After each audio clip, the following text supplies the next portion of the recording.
বিসমিল্লাহির রহমানির রহিম। ইয়াকা নাবুদু ওয়া ইয়াকা নাস্তাইন। আসসালামু আলাইকুম আমার সকল পৃথিবীর বন্ধুরা, সবাইকে আমার সালাম দিলে আমার সালাম গ্রহণ করবেন, নিজেও সালাম গ্রহণ করে সবের ভাগিদার হবেন এবং আমাকেও সবের অংশীদার করুন। প্রিয় বন্ধুরা আমার, আমি এই জায়গায় দাঁড়িয়ে থেকে এই জায়গায় দাঁড়িয়ে থেকে সকালবেলা, আজকেও সকালে মাছ ধরে যাচ্ছি সমুদ্র থেকে, কাতারের রাজধানী দোহা সমুদ্র থেকে। যে সমুদ্র পার থেকে সকালবেলা মর্নিং সময় সকালবেলা আমি চলে যাচ্ছি।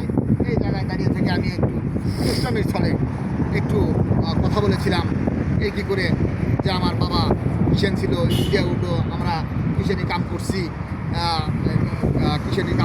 তারপরে আমরা ধান বসি, আমি হলো আলু বসি। আসলে বিশ্বাস করুন, আমি দুষ্টমির ছলে করেছি। আমি সত্যিই বলতেছি, আমি ওই কিষেনের সন্তান নই, বা আমার বাবা কোনোদিন কৃষি কাজ করেনি। এই জন্য আমার চাচারা, আত্মীয় স্বজন সবাই, চাচারা অস্ট্রেলিয়া থাকে, 30 জন অস্ট্রেলিয়া থাকে, লন্ডনে 30 জন থাকে, 25-30 জন লন্ডনে থাকে, ফুপুরা চাচারা সপরিবারে অস্ট্রেলিয়া। যাই হোক, আমি ভুল করেছি এই কথাটা বলে। চাচারা সবাই মিলে আমাকে রিপিট কমেন্টে লিখেছে, যেটা লিখেছে চাচা, আমার চাচা লিখেছে, ছোটন চাচা, অফিজুর রহমান ছোটন চাচা, বিসমিল্লাহির রহমানির রহিম, আসসালামু আলাইকুম। ফান করে যে নিজের ফ্যামিলিকে, নিজের পরিবারকে হেয় করার মধ্যে কোনো বাহবা পাওয়ার কিছু নেই। তুমি ভুলে যেও না, তুমি খান বাহাদুর ইব্রাহিম মুক্তারের বংশধর। আমার বগুড়া নবাব, আগেকার দিনের মুসলমানদের বলা হতো নবাব, হিন্দুদের বলা হতো রাজা। নবাব আলতাফ আলীকে ইলেকশনে হারিয়ে দিয়ে, ব্রিটিশ আমলে ইলেকশনে হারিয়ে দিয়ে এমএলএ হয়েছিল। এমএলএ মানে এমপি, এখনকার দিনে এমপি, আগেকার দিনে এমএলএ হয়েছিল। নবাবের বাবা পাকিস্তানে ডেকে বলেছিল যে আপনি এই বগুড়া শহরের নবাবের স্টেট সব নিয়ে নেন, অর্ধেক নিয়ে নেন। তারপরেও উনি বলছে আমি কী করবো এই সম্পদ। উনি নেয়নি, সেই লোভ ছিল না, উনি নেয়নি। উনি ফিরে এসে ইলেকশনে দাঁড়াইছে, বিপুল ভোটে জয় লাভ করেছে, আলহামদুলিল্লাহ। সেই আমি খান বাহাদুর ইব্রাহিম মুক্তার বংশধর। ব্রিটিশ সরকার আমাদের উপাধি দিয়েছে খান বাহাদুর। আগেকার দিনে বীর বাহাদুর, রায় বাহাদুর আর খান বাহাদুর উপাধি দেওয়া হতো। ব্রিটিশ সরকার উপাধি দিয়েছিল আমাদের খান বাহাদুর উপাধি। তারপরে চাচা আমাকে দেখেছে, তুমি ভুলে গেলে চলবে না, বালুয়া ইউনিয়নের সাবেক যোদ্ধার আমার দাদার বাবা কিনু মোহাম্মদ মণ্ডল, পাবনার জমিদার যোগেন্দ্রনাথ মৈত্রের কাছ থেকে স্টেট কেনার যোদ্ধার, বাউলা ইউনিয়নের সবচেয়ে ধনী। আমার ইউনিয়নের নাম সোনাতলা থানা, বগুড়া ডিস্ট্রিক্টের সোনাতলা থানা, বালুয়া ইউনিয়ন। বাউলা ইউনিয়নের সবচেয়ে ধনী কিনু মোহাম্মদ মণ্ডল, তিনি আমার দাদার আপন দাদার বাবা। আমি যোদ্ধার ফ্যামিলির সন্তান। আমার মায়ের দিক থেকে গাইবান্ধার গোবিন্দগঞ্জের বাজিতপুরের 1272 বিঘে জমি, জমিদার ধলা মণ্ডলের রক্ত আমার এই শরীরে। বাবার নানার দিক থেকে আমি সোনাতলা থানার 12 বাইকে গ্রামের তালুকদারের রক্ত আমার শরীরে।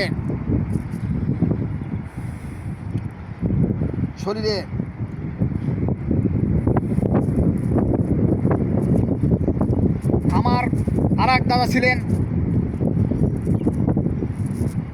ডিডিপিআই, আব্দুল আজিজ, ডক্টরেট করেছিলেন উনি, ডক্টর আব্দুল আজিজ সাহেবের নাতি আমি।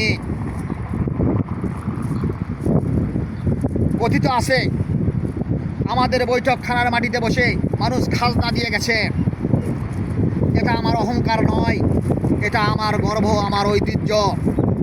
আমাদের পরিবারের শিক্ষক, ঢাকা ইউনিভার্সিটির dean, doctor, engineer, police officer, আমার ছোট ভাই ওসি রাশেদুজ্জামান রানা, বর্তমানে আমার ফুফু অল সংসদ ভবনে বর্তমানেও ইন্সপেক্টর, অল সংসদের ইন্সপেক্টর সেফার ম্যাডাম, আমার ফুফু আর্মি অফিসার, আমার ওই অস্ট্রেলিয়া চাচা যারা সবাই চলে গেছে, এক চাচা শুধু আছে। এই চাচার ছেলে আর্মি বড় অফিসার, ডক্টরেট ডিগ্রি, কোনো কিছুর অভাব নেই আমার পরিবারে। আর এক দাদা ছিল হাফিজার মণ্ডল, দাদা হাফিজার মণ্ডল বাউলা ইউনিয়নের ইউপি সদস্য ছিলেন। আমার আর এক দাদা নজবল করিম মণ্ডল বারবার ইউপি সদস্য ছিলেন বাউলা ইউনিয়নের। বারবার নজবল করিম মণ্ডলের পিতা জনাব আলী হোসেন মণ্ডল, তিনি শিক্ষক, তখনকার দিনে পণ্ডিত বলা হতো, শিক্ষকতা পেশায় ছিলেন। আমার আর এক দাদা জনাব মুসলিম উদ্দিন, উনিও শিক্ষক ছিলেন। আমার চাচা হাতেম ডাক্তার, উনি পরবর্তীতে কর্পুর স্কুলের নির্বাচিত ম্যানেজিং কমিটির সদস্য ছিলেন। আমার কাকা, আমার চাচা জনাব এটিএম মিজানুর রহমান ববি, কর্পুর হাই স্কুলের বারবার নির্বাচিত সদস্য, ম্যানেজিং কমিটির সভাপতি ছিলেন। আমার ওই চাচাই পল্লী বিদ্যুৎ সমিতির ডাইরেক্টর ছিলেন, সমিতির ডাইরেক্টর, সাবেক 1 আসনের, বগুড়া 1 আসনের সেক্রেটারি ছিলেন। এখন পল্লী বিদ্যুৎ সমিতি 2 ভাগে বিভক্ত হয়ে গেছে। আমার চাচা AKM মফিজুর রহমান ছোটন, যিনি আমাকে এই ভুলটা ধরিয়ে দিয়েছেন, তার কাছে আমি চিরকৃতজ্ঞ। ছোটন চাচার কাছে আমি চিরকৃতজ্ঞ, সারা জীবন চিরকৃতজ্ঞ থাকব। আমি বুঝতে পারিনি, দুষ্টমি করে আমি কাতারের বুকে এই ভিডিওটা পোস্ট করেছিলাম। এই চাচা, আমার এই চাচা AKM মফিজুর রহমান ছোটন চাচা জগন্নাথ বিশ্ববিদ্যালয়ের সমাজবিজ্ঞান শাখার AGM এবং GS ছিলেন, সাবেক ছাত্রনেতা।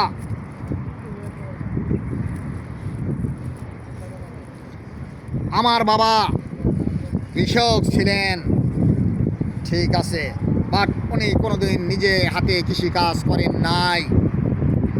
আগেকার দিনের ঐতিহ্য অনুযায়ী বংশীয় যোদ্ধার পরিবারের মানুষ দ্বারাই কাজ করে নেওয়া হতো। আমার বাবা ওই রকম মানুষ দিয়েই কাজ করে নিয়েছিলেন, এবং আমিও নিজেও ওই রকম আলু ঘাড়ত করে কোনোদিন ধান ঘাড়ে করে আনি নাই। বিশ্বাস করেন, সত্যি বললাম, দুষ্টমি করে বলছিলাম। আমার দাদার বাবা কিন্তু মোহাম্মদ মণ্ডল 7.5 বিঘে জমি, আমাদের 7.5 বিঘে নিজস্ব জমি দিয়ে জাহানাবাদ মাদ্রাসা করেছেন। ওই আমাদের ইউনিয়নে জাহানাবাদ মাদ্রাসা করেছিলেন, ডাকে জাংলাহাট হিসেবে, দেগনকান্দি গ্রামে। আমার দাদার বাবার নামে পুগলে বিল, একটা বিলই আছে, 32 বিঘা নিয়ে একটা বিল, অন্য গ্রামে তাও বলে মানুষের পুগলে বিল এখনও আছে, এবং সেখানে আমরা পুকুর করেছি। এখন আমি কয়েকদিন আসার আগে 12 লক্ষ টাকা দিয়ে আমি ভাড়া দিয়েছি পুকুরটা।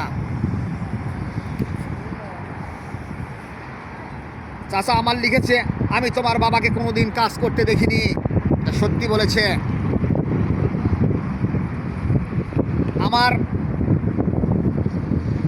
আমরা সোনাতলা PTI স্কুল করেছি, আমরা সোনাতলা ডাক বাংলা করেছি, আমরা অনেকগুলো প্রাথমিক বিদ্যালয় করেছি। সোনাতলা PTI যখন হয়, সোনাতলা ইউনিয়ন পরিষদ ছিল তখন। খান বাহাদুর ইব্রাহিম মুক্তার, আমার পূর্বপুরুষ, ব্রিটিশ সরকার যাকে উপাধি দিয়েছিল খান বাহাদুর, তিনি সোনাতলা পাইলট উচ্চ বিদ্যালয় করেছিলেন।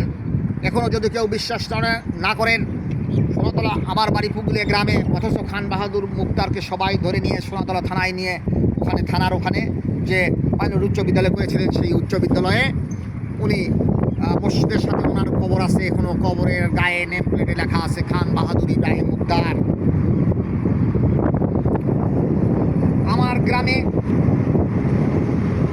আমরা পুগলিয়া হাফিজিয়া লিল্লা মাদ্রাসা করেছি। সেখানে গরিব বাচ্চাদের, এতিম বাচ্চাদের থাকা খাওয়ার সুব্যবস্থা আছে, মসজিদ আছে সাথে।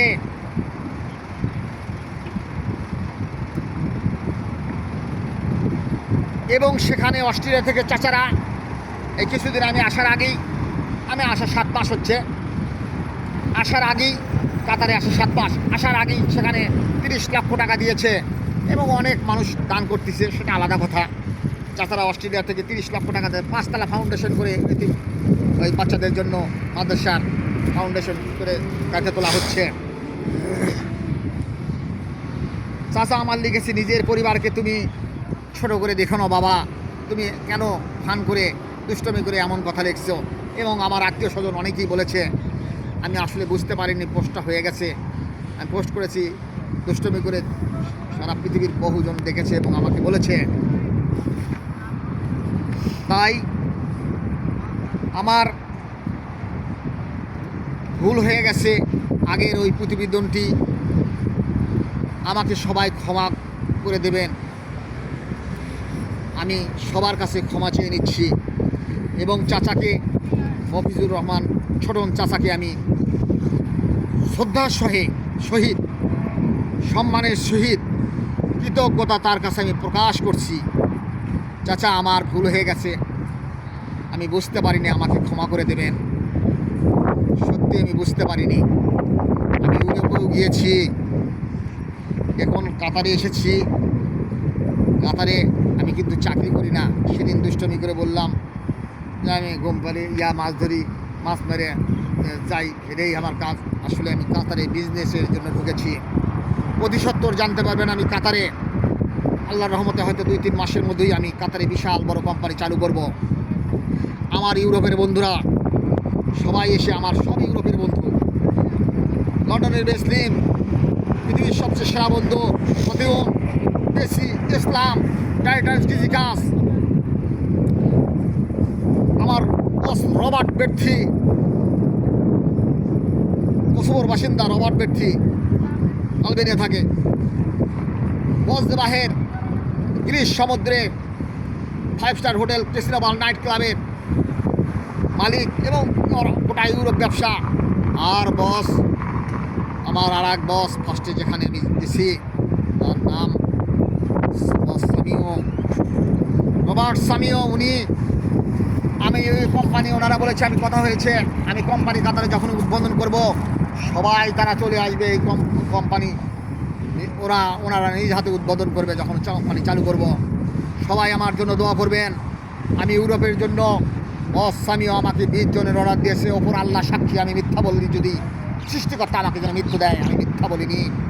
20 জনের অর্ডার হয়েছে, কিন্তু আলবেনিয়া বন্ধ বিধায় আমি 20 জনকে নিয়ে যেতে পারছি না। ওয়ার্ক পারমিট হচ্ছে, কন্ট্যাক্ট লেটার হচ্ছে, কিন্তু ভিসা বন্ধ করে দিয়েছে। বাংলাদেশ, ফিলিপাইন, নেপাল, অন্যান্য ছোট রাষ্ট্র আলবেনিয়া ঢুকে ওখান থেকে পার হয়ে ইটালি, ফ্রান্স, জার্মানি, স্পেনে চলে যায়, তাই বন্ধ করে দিয়েছে।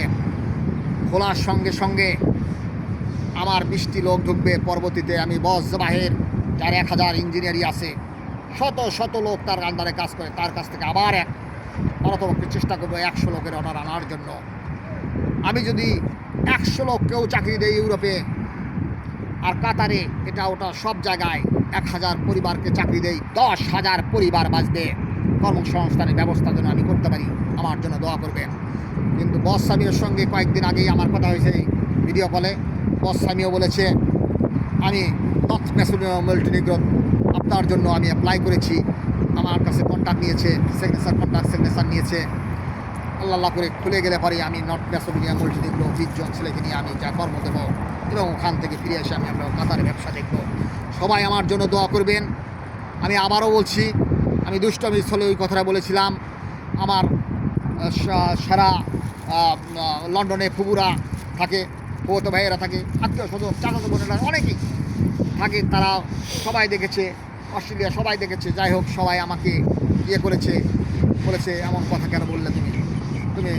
তাই বলছি, আমি তো ভিডিও টাকার জন্য করি না, এমনি আনন্দ, আমি হার্ট অ্যাটাক করেছিলাম, তাই আনন্দ পাওয়ার জন্য করি। কারো কাছে লাইক শেয়ারও আশা করি না আমি। তারা খুশি হয়ে দেখবে, সুন্দর বলবে, এটাই আমি খুশি। আমি ভুল করে দুষ্টমি সরে বলেছিলাম, আমাকে সবাই মাফ করে দেবেন। আমি করজোরে আপনাদের কাছে মাফ চাই না। আর সবার জন্য দোয়া ও ভালোবাসা রইল। আমি সত্যিই বংশীয় পরিবার, সম্মানীয় পরিবার। আমি যেন এই কাতারের বুকে বড় কোম্পানি চালু করে আপনারা এই জন্য দোয়া করবেন কোম্পানি চালু করে অনেক শত শত লোকের কর্মসংস্থান দিতে পারি এবং সঠিকভাবে তাদের বেতন দিতে পারি। ইউরোপে তো প্রতিদিন বেতন পাবে, না হলে সপ্তাহে পাবে, না হলে মাসে পাবে, ওটা নিয়ে সমস্যা নাই। কাতারের বুকে যেন আমি পারি, ওরা এসে উৎপাদন করে যাবে ইউরোপ থেকে, এবং আমি ওই বস আসবে, আমার বন্ধুরা এসে পরবর্তীতে আমি বৃদ্ধ আশ্রম করব আমার বাড়িতে। এদিকে আমার ওখানে দাদির নামে একটা ইয়ে আছে, আমরা এই চিকিৎসা ফ্রি একটা ইয়ে করেছি, সেখানে চিকিৎসা ফ্রি হয়, হাসপাতাল করেছি সেখানে চিকিৎসা ফ্রি হয়। আর তারপরে দাদার নামে কর্পূর হাই স্কুলে ট্রাস্ট করা হয়েছে, টাকা দেওয়া হয়েছে, অস্ট্রেলিয়া থেকে টাকা আসে, গরিবদের জন্য টাকা দান করা হয়। যাই হোক, আমি প্ল্যান নিয়েছি, আমি আমার জীবনের অর্থ দিয়ে পরিবারের জন্য যেটুকু রেখে যাব। আমার সম্পদ অনেক আছে, ওটা ছাড়া আমি একটা বৃদ্ধ আশ্রম করব। বৃদ্ধ আশ্রম, অসহায় মহিলা, স্বামী পরিত্যক্ত মহিলা, এতিম এবং যে শ্রেণীর লোক বৃদ্ধ, যারা বাবা মাকে ভাত দিচ্ছে না, অনেক, তাদেরকে আমি আমার বৃদ্ধ আশ্রমে রেখে যেন আমি তাদের খাওয়াতে পারি, তাদের বাসস্থান দিতে পারি, তাদের চিকিৎসা দিতে পারি। তাদের সমস্ত দায়িত্ব আমার, আমি নিজে রেখে যাব আমার সম্পদ, সেই টাকায় আমার বৃদ্ধাশ্রম চলবে। হে মহান সৃষ্টিকর্তা রাব্বুল আলামিন, আসমান জমিনের মালিক, আপনার দিকে লোক তুলে বললাম, বৃদ্ধ আশ্রম না করা পর্যন্ত আমাকে যেন আপনি মৃত্যু দিয়েন না। এটা আপনার কাছে করজনে অনুরোধ করবেন। হে মহান সৃষ্টিকর্তা, করজনে অনুরোধ করলাম, এই কাতারের বুকে আপনাকে শপথ করে বললাম, মালিক আপনি আমাকে দয়া করুন, প্রভু আমাকে দয়া করুন। সবাই ভালো থাকেন, সুস্থ থাকেন। আর ওনারা এসে, ইউরোপেরা এসে আমার ওই বৃদ্ধ আশ্রমও তারা ইয়ে করে যাবে, ওপেন করে যাবে, এবং তারা এসে তারাও বলছে আমরা হেল্প করব, এবং তাদের নামে লেখা থাকবে, যাই যাই হেল্প করছে তাদের নাম লেখা থাকবে, আমার নাম লেখা থাকবে সারা জীবন। আমি মরে গেলেও যেন কবরের বুকে যেন এই সবটা পাই। সবাই আমার জন্য দোয়া করবেন। মহান সৃষ্টিকর্তার কাছে, রাব্বুল আলামিনের কাছে, লা শারীকা লাহুর কাছে কোটি কোটি শুকরিয়া। আমার চাচা আমাকে ফুলটা ধরে দিয়েছে, আমি তার কাছে আবারও কৃতজ্ঞ। সবাই ভালো থাকেন, সুস্থ থাকেন। সকালবেলা, গুড মর্নিং, সকালবেলা কাতারের রাজধানী দোহা থেকে একটু ঘুরান। কাতারের রাজধানী দোহা দেখেন, আমি মনে করেন অন্য জায়গা থেকে দেখাচ্ছি, দেখেন ঘুরান ঘুরান ঘুরান। কাতারের রাজধানী দোহা থেকে আমি বাংলাদেশ বাবু শপথ করছি, বৃদ্ধাশ্রম না করা পর্যন্ত সৃষ্টিকর্তা যেন মহান রাব্বুল আলামিন আমাকে মৃত্যু না দেয়। সমস্ত বন্ধুদের আমি ভালোবাসা, শ্রদ্ধা ও ভালোবাসা দিলাম এবং সালাম দিলাম। আমার সালাম গ্রহণ করুন, আসসালামু আলাইকুম। আপনি এই সালাম, আমার বন্ধুরা সালাম গ্রহণ করে নিজেও সওয়াবের ভাগিদার হন এবং আমাকেও এই সওয়াবের অংশীদার করুন। আমিন। আল্লাহ হাফিজ।